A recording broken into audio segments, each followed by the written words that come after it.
Hi fam, welcome back to yet another video. We are going to be chatting about what I want to read for this spooky season, and let's just say I went a little overboard with the books. Oops.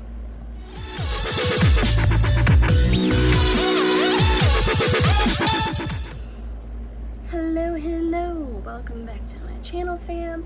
As I said in the beginning of this video, I want to talk about all the spooky books I want to hopefully get to between now and the end of October. Will I get to all of these? I have no idea. There's like at least 3 stacks sitting beside me. It is ridiculous how many amount of books there are, but I'm okay with that. Well, like I said, will I get to all of them? I highly doubt it, but I'm gonna try to at least get through some of them, and a few of them I'm already in the middle of, so we're off to a great start. We love that. Alright, I'm gonna pick up this first book. Hopefully the rest don't kill me, and that is Ace of Spades by Fedara. I'm not even sure how you say that, but just look how gorgeous this cover is in general. Like, it is beautiful on the inside and on the outs. Like, it is absolutely gorgeous. And I don't know too much about Ace of Spades. All you need to know is I'm here to divide and conquer like all great tyrants do. Aces. When 2 omnivorous private academy students, Devon Richards and Chima Adebayo, are selected to be a part of the elite school's senior prefects, it looks like their year is off to an amazing start. After all, not only does it look great on college applications, but officially puts them in the running for valedictorian too. And that's all the depth I'm gonna get into of Ace of Spades, but it sounds super good. I've heard somewhat good things, so we're very hopeful. I don't know if it's gonna be a spooky vibe or not, but it kind of looks like it just from like the cover, and we're all about it. Even if it's not spooky, I still definitely 100% want to read this. Okay, the next one I'm excited for is All Our Hidden Gifts by Caroline O'Donoghue. The cards hold the truth. Be careful what you ask. Maeve Chambers doesn't have any special gifts.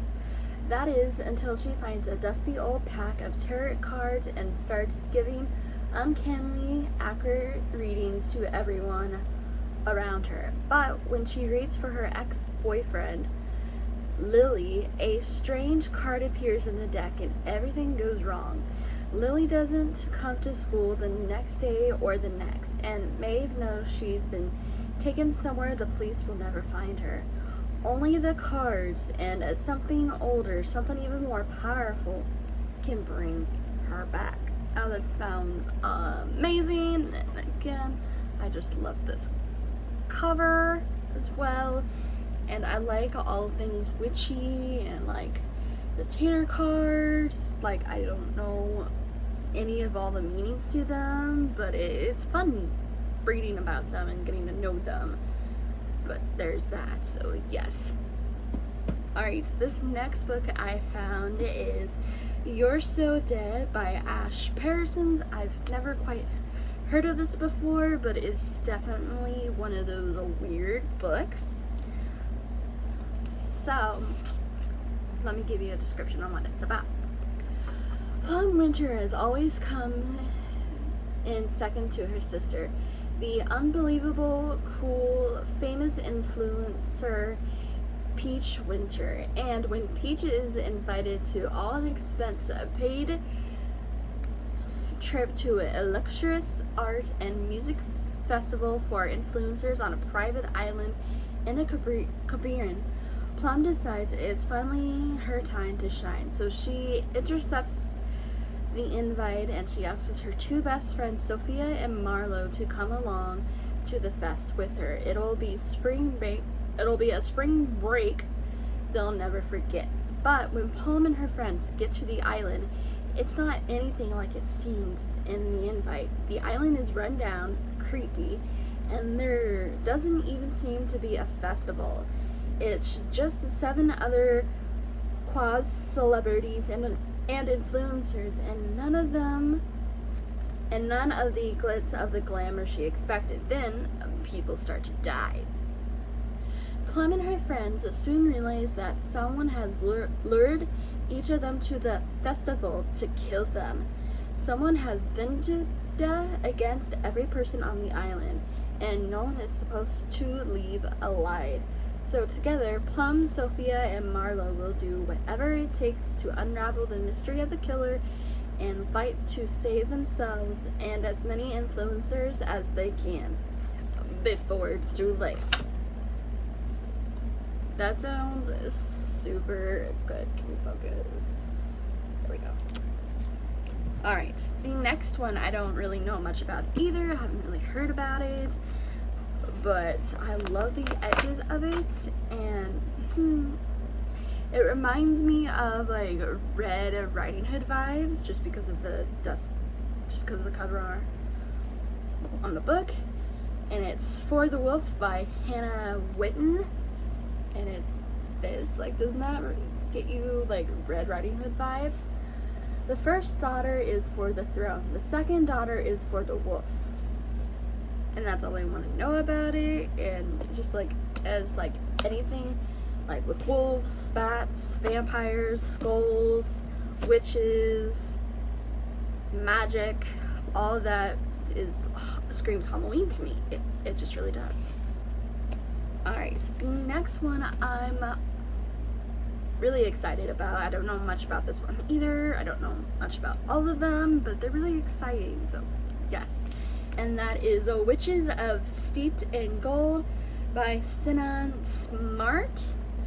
Their order divides them. Their revenge will unite them.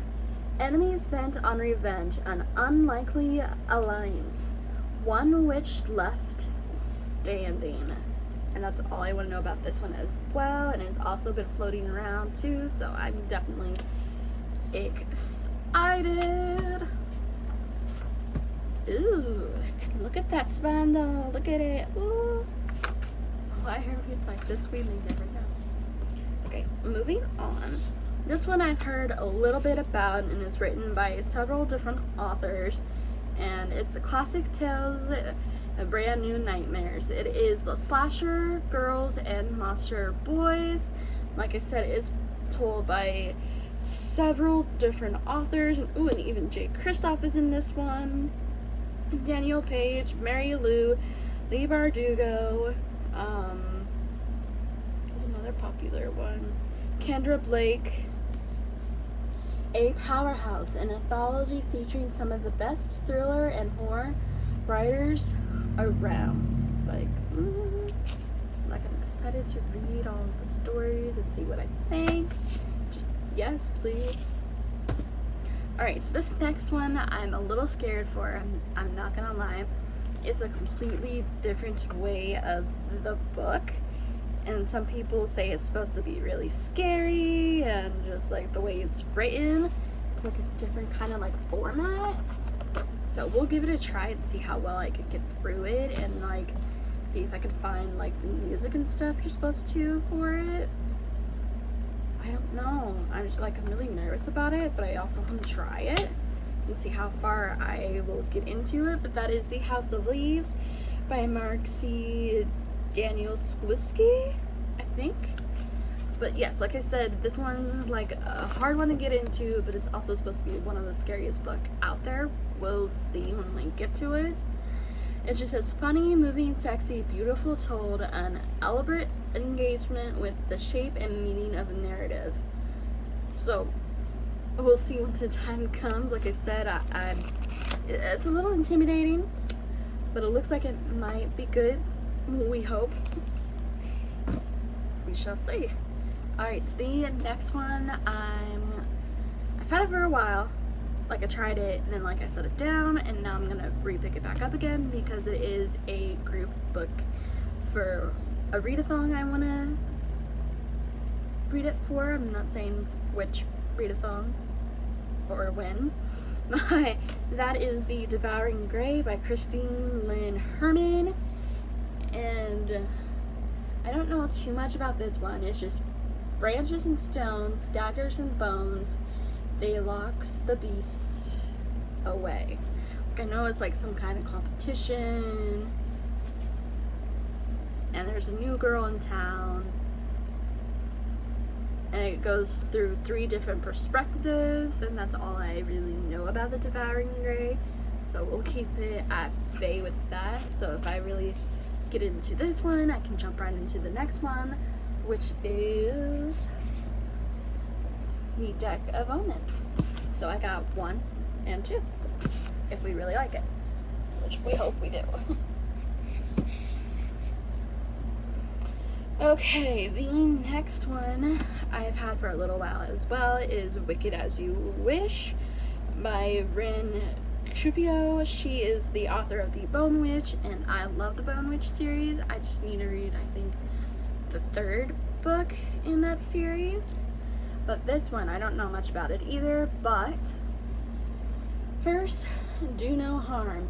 Keen foul may be, they divine a right to magic, is no cause to be as wicked as you wish.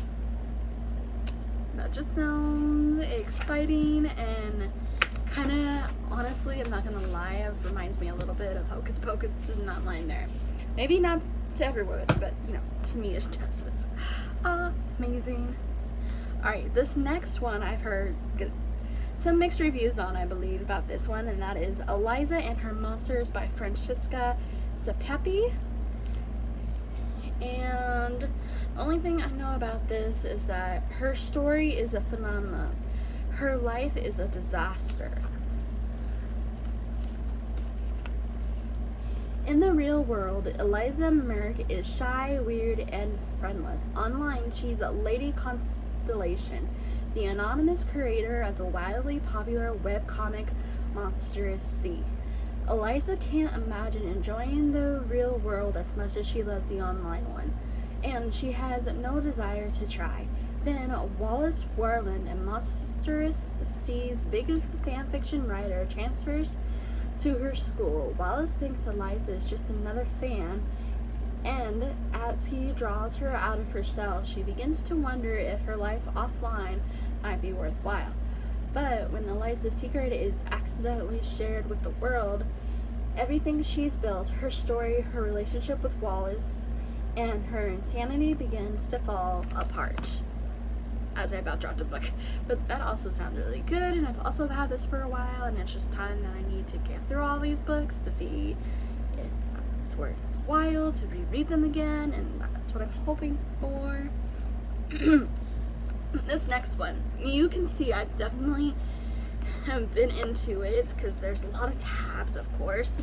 I just really need to finish it, and that is Wicked Fox by Kat Chow. All I know is an 18-year-old Gu Mayan has a secret. She is a Gamio, a 9-fox tail, and she's trying to get one of her pearls back, if I remember correctly. Oh, her fox bead back. She's trying to get her fox bead back, and she runs into this boy, and he's not supposed to know anything about her. But somehow, I think they end up working together, and that's all I really know. Like I said, I'm not very far into it, but there is a lot of tabs, so I have tabbed this bad boy up. I would love to finish tabbing it more, so it looks beautiful. So there is that. Alright, this next one is The Dark Tide by Eliza Jenkins K. The Witch Queen comes on wings of night. The Witch Queen has your heart's delight. Hold him, hold him, hold on tight. Hide him, out of sight. And that's all I want to know about that one. And it just looked very pretty. And just, ooh, I'm excited for all of these books. And just look at that. We love it. Okay, we're moving on. The next one I'm going to talk about is a new one. It's called Down Comes the Night by Allison Saft. Love makes monsters of us all. He saw the darkness in her magic. She saw the magic in his darkness. Ren Sutherland's reckless use of magic has cost her everything. She's been dismissed from the Queen's Guard and separated from her best friend, the girl she loves. So when a letter arrives from a rescueless lord asking Ren to come to his estate, Clockwick Hall, to cure his servant of a mysterious illness, she sees her chance to redeem herself. The mansion is crumbling. Icy winds haunt the caved-in walls, and Ren's eccentric host forbids her from leaving her room after dark. Worse, her patient isn't a servant at all, but Hal Cavendish, the infamous Reaper of Versa, and her kingdom's sworn enemy. He also came to Clockwick Hall for redemption, but the secrets in the escapes may lead to both of their deaths. With the sinister forces at work, Ren and Hal realize they'll have to join together if they have any hope of saving their kingdoms. But as Ren circles closer to the nefarious truth behind Hal's illness, they realize they have no escape from the monsters within the mansion. All they have is each other and a startling desire that could be their downfall. And it's also a really gorgeous book inside and out, and honestly, we're here for it. Alright, this next one, I've been in the middle of it since like January. Oops, I just really need to finish it, so I'm definitely putting it on this list. And that is Cursed by Thomas Wheeler. All I know is that it's an King Arthur retelling, and I love King Arthur retellings. I don't know why it's taking me so long to get through this bad boy, but I'm definitely gonna try and make it a priority either this month or next month to try and finish this. So that is a go. Okay, we are back. I had to take a quick break because the video before was very long, but we're halfway there, so I'm gonna still trying to drop that. Wow. Alright, the next one I want to talk about is The Nature of Witches by Rachel Griffin. I don't know too much about this, but the cover looks stunning. So, Clara Densmore is an ever witch. For centuries, witches have maintained the claimants, their power peaking in the season of their birth. But their control is faltering as the atmosphere becomes more erratic. All hope lies with Clara, whose rare magic is tied to every season. In autumn, Clara wants nothing to do with her power. It's wild and violent, and the price of her magic, losing the one she loves, is too high. Desperate, the need to control the increasingly dangerous weather. In winter, the world is on the precipice of disaster. Fires burn, storms rage, and Clara finally accepts that she's the only one who can make a difference. In spring, she falls for Sang, the witch training her. As her magic grows, so do her feelings for him, until she's terrified Sang will be the next one she loses. In summer, Clara must choose between her power and her happiness, her duty and the people she loves, before she loses everything. So that is the nature of the nature of the witches, sorry. That definitely sounds super good.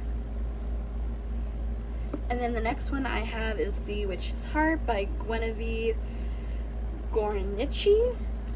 I think. Alright. Agbora's story begins where most witches' tales end, with a burning, a punishment from Odin for refusing to provide him with knowledge of the future.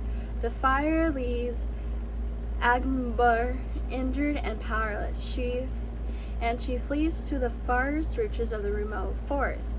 There she is found by a man who reveals himself to be Loki, and her intentional disturbance of him transform into a deep, abiding love. Their union produced 3 unusual children, each with a secret destiny who Agborda is keen to raise at the edge of the world, safely hidden from Odin's all-seeing eye. But as Agborda slowly recovers her poetic power, she learns that her blissful life and possibly all of her existence is in danger. With help from the fierce huntress Sakati, with whom she shares growing a bond, Agerbod must choose whether she'll accept the fates that she's foreseen for her beloved family, or rise to remake their future. From the most ancient of tales, this novel forges a story of love, loss, and hope in the modern of age. That sounds really good. Weird name, but it sounds good. Alright. Sorry, throat's a little dry. The next one I have is 14 Ways to Die by Vincent Ralph. 1 killer, 13 victims, 1,000,000 views. You have to murder at least 3 people to be called a serial killer. The Magpie Man is looking for his 14th victim. When Jess was 7, her mother was murdered by the Magpie Man. She was the first of his victims, but not the last. 10 years later, the killer is at a large, and Jess applies to appear on an internet reality show in which she'll be filmed once a week for the whole day. All her social media, every text, and all personal interactions will be seen by viewers. She knows this is her chance to remind the public of what she has lost, to finally find the vital clue that will lead her to her mother's killer. When the show starts airing, Jess becomes public property, and her life is an open book just waiting to be read. Then anonymous text messages start, and Jess begins to realize that the Magpie Man is watching her every move. Told in short, intense chapters, Jess' story is about risking everything to uncover a killer before he can strike again, even if she might be his next victim. Dun dun dun. I don't know why we did it like that, but we did. Another book that I got it back in May, and it sounds good, and it's got bats on the cover, and it's just really pretty. It's The Lights of Preg, The Lights of Preg, by Nicole Jarvis. In the quiet streets of Preg, all manners of mysterious creatures lurk in the shadows. Unbeknownst to citizens, their only hope against the tide of predators are the dauntless lamplighters, secret elite monster hunters whose light saves of the darkness in each night.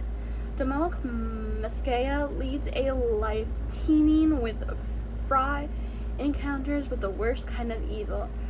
Prevages, the bloodthirsty and soulless vampiric creatures. Despite this, Dominic finds solace in his moments spent in the company of his friend and the clever and beautiful Lady Aura Vishovra, a widow with secrets of her own. And that's all the details I'm going to go into about this one.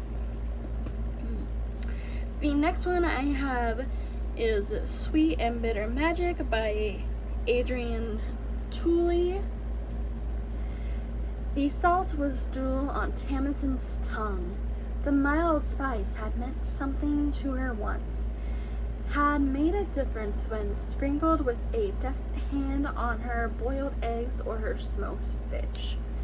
Now it tasted like everything else, and it tasted like despair, like the whisper of a faraway fire, like the rest of her stale, wasted life. Of course, it was a mercy that she even still had a life to waste, although it rarely felt like a mercy.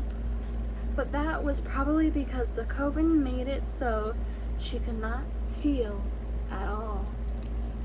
And that is Sweet and Bitter Magic. That's all I'm going to get into with this one, because I like to go into my spooky reads a little bit blind, so there's that fun detail. Alright, I'm going to go with this next stack here that I started a little bit into, and that's also Sisters of the Snake by Serena and Sasha Nanu. A lost princess, a desperate switch, a destiny that will shake the world. A princess never falters. They think, they act, they succeed. I will play Rhea with all the might I have. I practice a grin that does not waver, one fit for a princess and a thief. And that's all I want to get into, because like I said, I'm going to go into it blind, and I am reading a little bit of it. I'm not very far. I'm only on page 10, but I have a Damon Vampire bookmark in there. That's awesome. Alright, this next one I'm going to get into a little bit as well. I don't know too much about it. All I know is that it's A Clown in a Cornfield by Adam Caesar. All I know is that there's a clown apparently on the loose, and in the beginning of the book, something tragic happened to the town that wasn't supposed to happen, and it did. So it's the story of that, and I'm trying to figure it out. And then there's this new family that moves into town, and that's all I really know from there, because I'm not too far into this one either. I'm only like page 24, so. And again, it's a clown story, and I'm not a huge fan of clown stories, even though I kind of like it, but kind of don't. So we're taking my time with this one, so hopefully we'll finish it soon. And the next one I'm also currently in the middle of is 6 Crimson Cranes by Elizabeth Lim. She's the author of Spin to Dawn, which I have, but I haven't read yet. But I'm reading this one first, and so far, I'm not far into it either, of course, but I really like it. A princess in exile, a shape-shifting dragon, 6 enchanted cranes, and unexpectable curse. It will take more than magic to find their way home. So this is really good, and I'm reading it this month for a book club, and we're going to discuss it, I think, towards the end of the month, so I'm hoping to get through it all and see what I think of it. Like I said, so far it's really super good. This next book I originally got it from the library, so it's a library book, but if I don't finish it in time, I did download the ebook to it, and that is the Intuitional Insult. That's a hard one for me to say, but there's this book. I don't know too much about it, but it's telling between 2 different perspectives, which is Tress and then Felicity. But like I said, I don't know too much about it, but I'm a little ways into it, and I kind of like the vibe of it, so we love that. Alright, this next book I'm definitely way in the middle of, and so here's the thing. It's a manga, and normally I like mangas, don't get me wrong, but I don't know, it's a little, it's creepy, it's weird, and I like that. But the thing I don't like about this one is that it feels very repetitive, like it keeps repeating itself in the stories, and I find that kind of annoying in my opinion.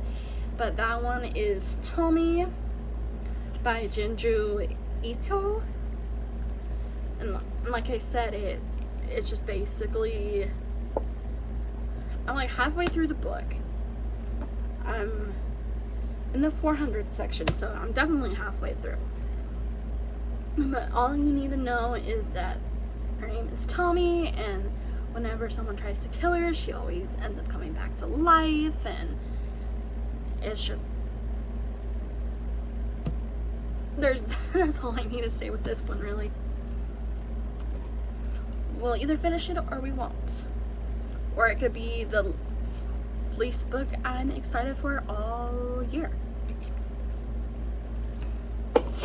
Okay, I promise we're almost done. Alright, the next book I want to talk about is The Maidens by Alex Michelides.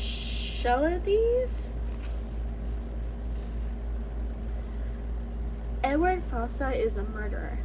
Of this, Marina is certain, but Fossa is untouchable, a handsome and charismatic geek tragedy professor at Cambridge University.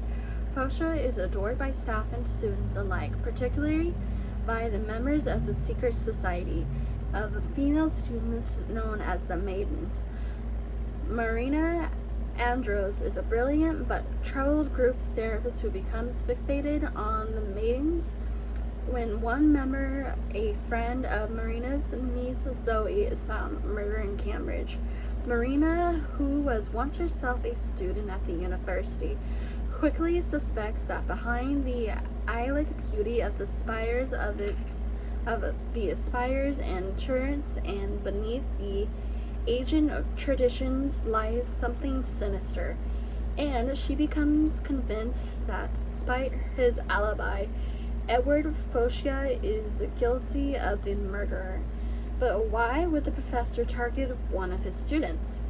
And why does he keep returning to the rites of Persephone, the maiden, in her journey to the underworld? When another body is found, Marina's obsession with proving Fossa's guilty spirals out of control, threatening to destroy her credibility as well as her closest relationships. But Marina is determined to stop this killer, even if it costs her everything, including her own life. Dun dun dun, creepy. Okay. Alright, this next one I have is Cinderella is Dead by Kaylin Byron. It's been 200 years since the Cinderella found a prince, but the fairy tale is over. Now, teen girls are required to appear at the annual ball where the men of the kingdom select wives based on the girls' display of finery. If a suitable match is not found, the girls not chosen are never heard from again. 16-year-old Sophia would rather marry Aaron, her childhood best friend, than parade in front of the suitors at the ball. Sophia makes her desperate decision to flee and finds herself hiding in Cinderella's mausoleum. There she meets Constance, the last known descendants of Cinderella and her stepsisters. There they vow to bring down the king once and for all, and in the process they learn that there is more to Cinderella's story than they ever knew. This fresh take on a classic tale will make readers... Okay, we're not going to read the rest of the last sentence, but that is this one, and we love a Cinderella retelling. It's just... it sounds so glorious to me. Okay, the next one I have is House of Hollow by Crystal Sutherland. Again, I don't know much about this one either. Iris Hollow and her two older sisters are unquestionably strange. As children, they disappeared on a Scottish city street, only to return a month later with no memory of what had happened to them or where they'd been. More troubling, their appearance began to change. Their blue eyes now black, their dark hair now white, As they grew older, odd, eerie occurrences seemed to follow in their wake. People find them disturbingly intoxicating, unbearably beautiful, and inexplicably dangerous. That sounds good and creepy. Alright. We're almost done, I promise. The next one I have is The Year of the Witching by Alexis Henderson.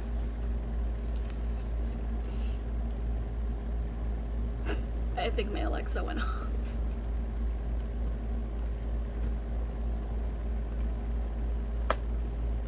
Yeah, it did.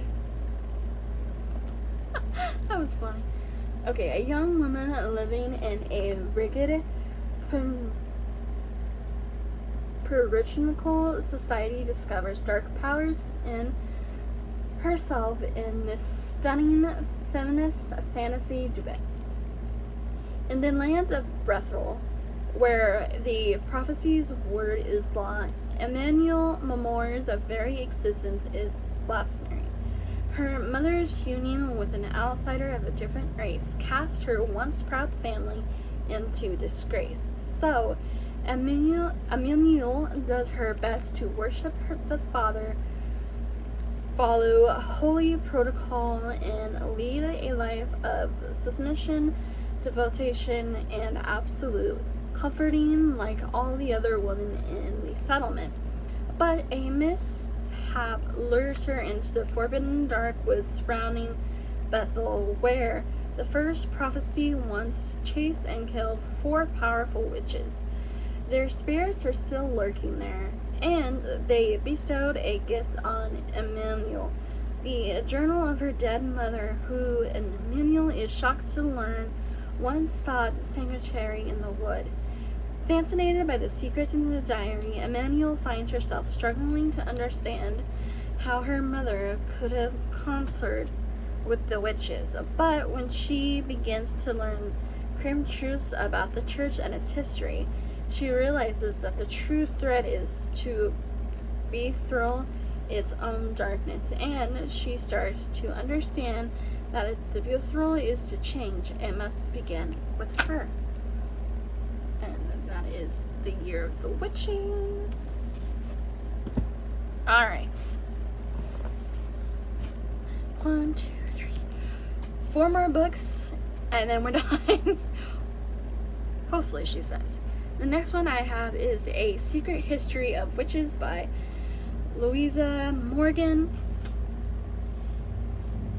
It's true. Ma petite, if they know.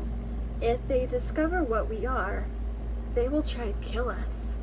A sweeping historical saga that traces 5 generations of fiercely powerful mothers and daughters, witches whose magical inheritance is both a dangerous threat and an extraordinary gift.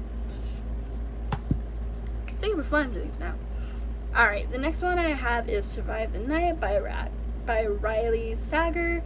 I haven't read any of their work before, so I'm kind of excited to get to this one. Josh Baxter, the man behind the wheel, is a virtual stranger to Charlie. They met at a campus ride board, each looking to share the long drive home to Ohio. Both have good reasons for wanting to get away. For Charlie, it's guilt and grief over the shocking murder of her best friend, who became the 3rd victim of the man known as the campus killer.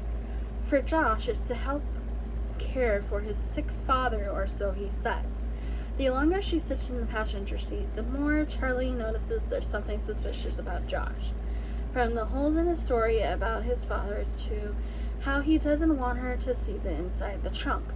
As they travel an empty, twisty highway in the dead of the night, an unincreasingly acknowledged Charlie begins to think she's sharing a car with the campus killer. Is Josh truly dangerous, or is Charlie's jittery mistrust merely a figment of a movie-fueled imagination? One thing is certain, Charlie has nowhere to run and no way to call for help. Trapped in the terrifying game of cat and mouse played on a pitch-black roads and neon-lit parking lots, Charlie knows the only way to win is to survive the night. Ooh. Okay, 2 more and then we're done. The next one I have is Symmetry Boys by Aiden Thomas. The spirit's face was screwed up in a tight grimace. His fingers knotted into the material of his shirt. He wore a hooded black leather jacket over a white tee, faded jeans, and a pair of Converse. "That's not Miguel," Martrice tried to whisper, but she never had a very good inside voice. Uriel groaned and dragged a hand over his face. On the bright side, he actually summoned a real-life spirit. On the not-so-bright side, he had summoned the wrong one. Yes. Alright, the next one and final one that I have, you'll get a kick out of this one, is The Final Girl Support Group by Grady Hendricks. In horror movies, the final girls is the one who's left standing when the credits roll, the one who fought back, defeated the killer, and avenged her friends, the one who emerges bloodied but victorious. But after the sirens fade and the audience moves on, what happens to her?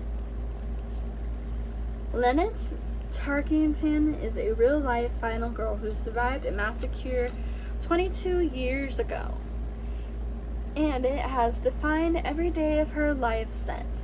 And she's not alone. For more than a decade, she's been meeting with 5 other actual final girls and their therapists in a support group for those who survived the unthinkable, putting their lives back together piece by piece. That is, until one of the women misses a meeting and Lynette's worst fears are realized. Someone knows about the group and is determined to take their lives apart again, piece by piece. But the thing about these final girls is that they have each other now. And no matter how bad the odds, how dark the night, how sharp the knife, they will never, ever give up. Alright, so those are all the books I'm hoping to read this spooky season. Sorry, this video is ridiculously long, but there's a lot of books. There's a lot of spooky that I want to try to read between this month and hopefully next month. Like I said, I don't know if I'll get through all of them, but we're hopeful. We're very hopeful. Alright, you guys know the drill. So if you're new here, go ahead and hit that like button down below and hit that subscribe button so you'll get emailed every time I post a new video. And I will catch you guys hopefully in another new video soon. Alright, keep on reading. Bye.